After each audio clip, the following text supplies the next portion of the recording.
Diyan po kasi binasa ni Ambrosio Rianzares Bautista ang Deklarasyon ng Kalayaan kasabay ang pagwagayway sa watawat ng Pilipinas noong June 12, 1898. Ito na yung suman na nabili ko sa Toklong Kawit. Ayan, sarap. Magandang araw mga kababayan. Narito tayo ngayon sa makasaysayang bayan ng Kawit, Cavite. Naku, 7:30 na. 23 minutes pa itong nakasalang. Attend kasi ako ngayon ng celebration ng Independence Day sa Aguinaldo Shrine sa Kawit, Cavite. Ang aga ko nagising kanina, 5 a.m. Kaso naglaba muna ako. Alis pa lang ako dito sa lugar namin, sa Imus, Cavite. SM Center, Imus pa lang ako. Malayo-layo pa to. Part na ng Kawit, Cavite to. Malapit-lapit na ako doon sa bahay na Aguinaldo, kaso marami na ako nakasalubong na siklista. Pauwi na, siguro tapos na yung event doon. Pero tatry pa rin natin, sayang naman yung effort natin kung tayo makapunta ron. Dito na ako. Pauwi pa lang itong mga siklista na to. Ang dami nila.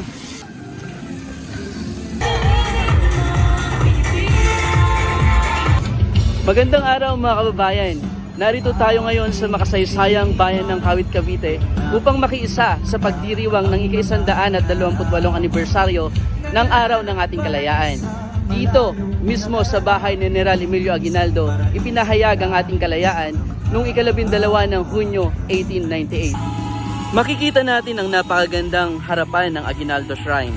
Bawat taon, dito ginaganap ang pangunahing seremonya ng Araw ng Kalayaan, kung saan nagtitipon-tipon ng mga opisyal ng gobyerno at mga mamamayan upang gunitain ang mahalagang araw na ito. Grabe, ramdam na ramdam dito ang diwang makabayan dahil saan ka man tumingin, watawat ng Pilipinas ang makikita mo.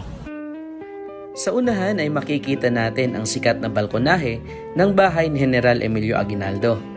Diyan po kasi binasa ni Ambrosio Rianzares Bautista ang Deklarasyon ng Kalayaan kasabay ang pagwagayway sa watawat ng Pilipinas noong June 12, 1898. Isipin nyo ha, halos isang siglo na rin na nakakaraan, pero nandito pa rin tayo upang alalahanin ang sakripisyo ng ating mga bayani. Kaya kung mahilig kayo sa kasaysayan, tamang-tama or kasama sa bucket list nyo itong destination na to, ang Aguinaldo Shrine dito sa Kawit, Cavite. Late nga ako kanina kaya hindi ko na inabutan yung seremonya, no? Pero sa ngayon, marami pa rin mga bisita rito. At ayon sa mga nakusap ko kanina, si Governor Abeng Rimulya daw ang bisita rito, ang Governor ng Cavite.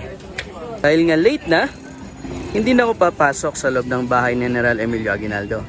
Ilalagay ko na lang ang link ng video ang ginawa ko noon sa comment section ng video ito upang doon nyo na lang panoorin, kasi hanggang doon sa pinakataas na bahagi ng tower or ng tore ay napasok ko, kaya panoorin nyo na lang ang full house tour natin dito. At iyan ang ating munting tour dito sa Aguinaldo Shrine sa Kawit, Cavite. At kung nagustuhan nyo ang video ito, huwag kalimutang i-like at i-share para sa mas marami pang travel at heritage adventures. Dahil nasa bayan pa rin tayo ng Kawit, Cavite, dadaanan ko naman yung nagtitinda ng masarap na mga suman at kakanin dito sa Barangay Toklong Kawit. Kakanan tayo dito sa masikip na Escanita. Yan. Toklong Kawit.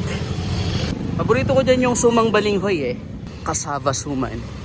Ito lang yan sa Toklong Kawit. May inabot pa ako. Ito na yung suman na nabili ko sa Toklong Kawit. Ayan, sarap. Kapares nito ay mainit na black coffee.